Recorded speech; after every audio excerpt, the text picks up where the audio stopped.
கர்த்தருக்கு ஸ்தோத்திரம். இன்றைக்கு தியானத்திற்கான வேத வசனம் 2 கொரிந்தியர் 12:9. அதற்கு அவர், என் கிருபை உனக்கு போதும், பலவீனத்திலே என் பலன் பூரணமாய் விளங்கும் என்றார். ஆகையால் கிறிஸ்துவின் வல்லமை என்மேல் தங்கும்படி என் பலவீனங்களை குறித்து நான் மிகவும் சந்தோஷமாய் மேன்மை பாராட்டுகிறேன். ஆம் பிரியமானவர்களே, இந்த வேத வசனம் எனக்கு மிகவும் பிடித்தமான ஒரு வசனம். ஏனென்றால் எனக்கு ஸ்ட்ரோக் ஆகி படுத்த படுக்கையான போது என்னை மிகவும் பலப்படுத்தின வசனம் இதுதான். ஆமாம் சகோதர சகோதரிகளே, நம் பலவீனங்களில் நம்முடைய சரீரத்தில் தேவனுடைய பலன் கிரியை செய்யுமானால் அது எவ்வளவு மேன்மையானது, எவ்வளவு சந்தோஷமாக இருக்கும் தெரியுமா?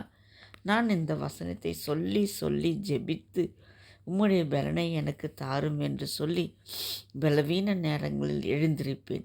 இன்று நன்றாக நடக்கிறேன். என்னுடைய வேலைகள், வீட்டு வேலைகள் எல்லாவற்றையும் தேவனுடைய பலனால், கிருபையினால் தனியாகவே செய்து கொள்கிறேன். தேவனுக்கு கொடான கொடி ஸ்தோத்திரம். சரீரத்தில் மாத்திரமல்ல, உள்ளத்திலும் சோர்ந்து போகும்போது தேவனே அவருடைய பலனை தந்து நம்மை தாங்குவார். இன்று சரீரத்திலும் உள்ளத்திலும் பலவீனப்பட்டு போய் யார் நம்மை தேற்றுவார், யார் நமக்கு உதவி செய்வார் என்று ஏங்கிக் கொண்டிருக்கிற தேவ பிள்ளைகளே, தேவனிடம் கேளுங்கள். அவர் வாக்கு மாறாதவர்.